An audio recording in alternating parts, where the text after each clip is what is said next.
Ciao a tutti, sono Simone Mura, sono diventato un fotografo con grande passione e con tanta idee che facevo, sono diventato proprio un grande fotografo. Ho fatto un paio di corsi tra Cagliari e anche tra i nostri paesi. E alla fine ho iniziato corso base, poi intermedio, un paio di avanzato e poi anche altri ritratti, che era la passione più grande che volevo.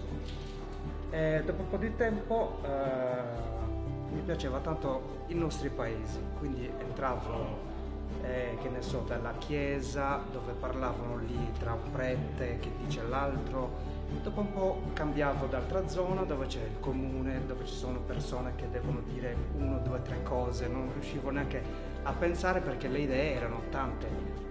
Dopo un po' di tempo, per tante cose, sono riuscito a pensare la cosa più migliore, che era il bianco-nero. Il bianco-nero, dopo un po' che ho visto tanti fotografi in tutto il mondo, e quella passione così, ho voluto e iniziavo a fotografare solo il bianco-nero. Non so cosa posso dire, le cose più belle come un grande fotografo come Sebastião Salgado, che è uno tra i migliori in tutto il mondo, e quindi cercavo a capire come riesce a fare cose spettacolari. E quindi da lì cercavo di dire, sono in un paese, sono in questi paesi, perché non riuscivo ad andare in tutto il mondo?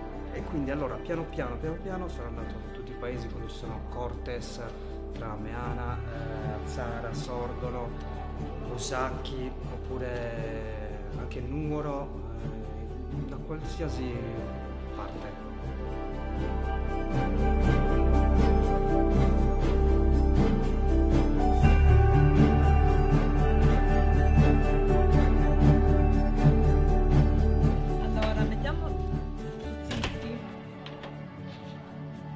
Pasta con la sappa e il lievito madre.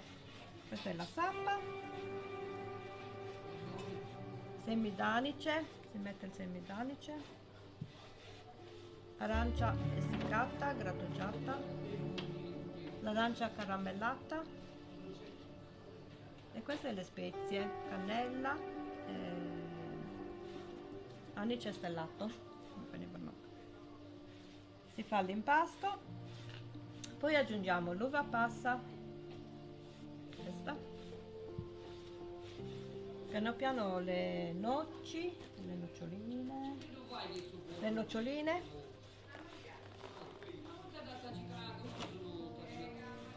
pastiamo, è faticoso. Poi le noci, mettiamo le noci.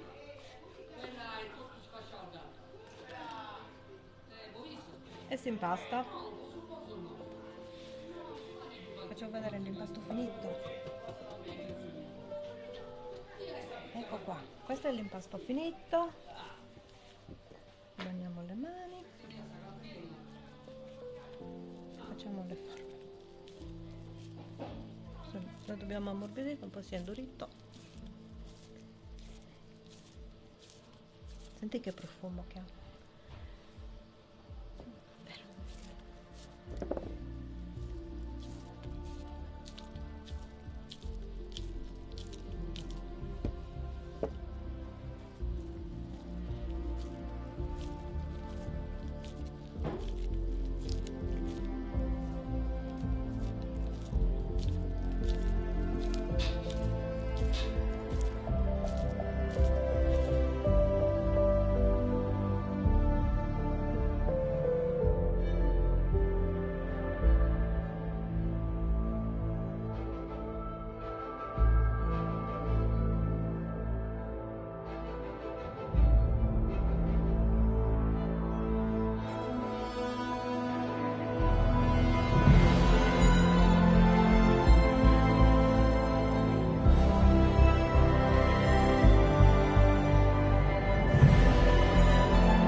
Ciao!